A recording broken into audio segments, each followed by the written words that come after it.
নমস্কার বন্ধুরা, welcome back to my channel. সবাইকে জানাই শুভ রথযাত্রা। আজকে তোমাদের সাথে শেয়ার করে নেব আমার শহর চন্দননগরের রথযাত্রার কিছু মুহূর্ত। ঠিক এই জায়গাটা থেকে চন্দননগরের রথযাত্রা শুরু হয়, অর্থাৎ রথ টানা শুরু হয়। দুপুর 3টে থেকেই রথ টানা শুরু হয়ে গেছে। আমার এখানে পৌঁছতে একটু দেরি হয়ে যাওয়ার কারণে রথ কিন্তু অনেকটা এগিয়ে গেছে। রথ দেখতে যেতে যেতেই রাস্তায় কিছু খুদেদের রথ টানা দেখতে সত্যিই খুব ভালো লাগলো। তোমরা এখানে দেখতে পাচ্ছ খুদেগুলো কি সুন্দরভাবে রথ টানছে, আর এদেরকে দেখলেই নিজের ছোটবেলার কথা মনে পড়ে যায়, তাই না? আচ্ছা, এরপর আমরা দেখব চন্দননগরের আরেকটি রথ, যেটা প্রস্তুত নিচ্ছে বেরোবার জন্য।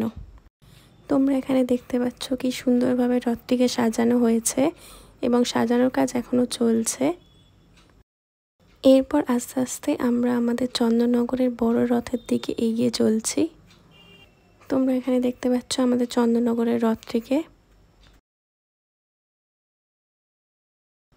তো আমরা চলে এলাম রথের একদম সামনে। এটা ছিল রথের পিছন দিকটা। আস্তে আস্তে আমি রথের সামনের দিকে এগিয়ে যাব। তো আমি চলে এসেছি চন্দননগর রথের একদম সামনে। আর রথের মাথার উপর বসে রয়েছে প্রভু জগন্নাথ, দেবী সুভদ্রা এবং প্রভু বলরাম। এরপর শুরু হচ্ছে রথ টানা। সবাইকে ভালো রেখে প্রভু সবার মঙ্গল করো। জয় জগন্নাথ।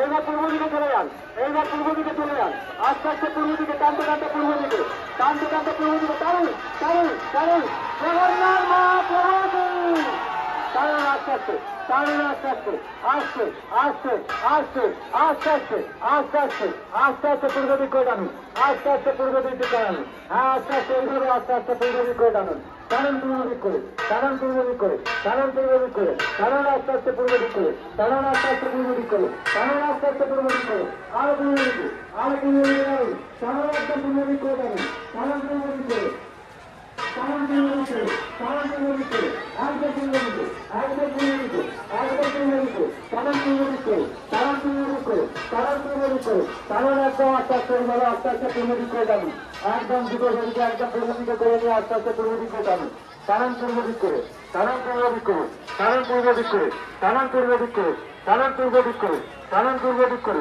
টানুন পূর্ব দিক করে, টানুন পূর্ব দিক করে, টানুন টানুন পূর্ব দিক করে, টানুন পূর্ব দিক করে, আস্তে আস্তে আস্তে আস্তে চলুন পূর্ব দিক করে, চলুন পূর্ব দিক করে, আস্তে আস্তে চলুন পূর্ব দিক করে, চলুন আস্তে আস্তে পূর্ব দিক করে। এইভাবে ভিডিওর প্রথমে তোমাদের যে স্থানটি দেখালাম, সেখানেই আমাদের চন্দননগরের রথ সারা বছর থাকে এবং ওখান থেকেই রথ টানা শুরু হয়। রথ টানা শেষ হয় তালডাঙ্গার মোড়, যেখানে জগন্নাথ দেবের মাসির বাড়ি।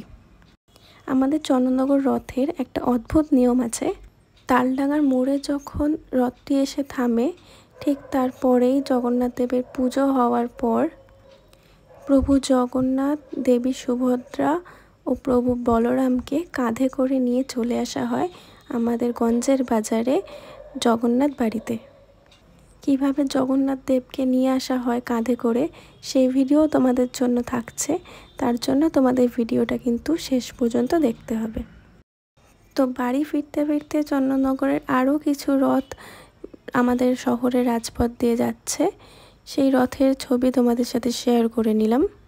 তোমরা দেখো এই রথটি কি সুন্দরভাবে সাজানো হয়েছে, আর ভেতরে রয়েছে গোপাল, তোমরা দেখতে পাচ্ছ। চন্দননগরের প্রত্যেকটা রথ সত্যি বলতে খুব সুন্দরভাবে সাজানো হয়। আমি নিজের শহর বলে বলছি না। আর তার সাথে সাথে এই খুদেদের রথ টানা দেখলে মনটা সত্যি ভরে ওঠে। এরপর জগন্নাথ দেবের ফিরে আসার ভিডিও রইল।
তো বন্ধুরা, আমার ভিডিও তোমাদের কেমন লাগছে আমার কমেন্টে জানিও এবং সবাই বলো জয় জগন্নাথ।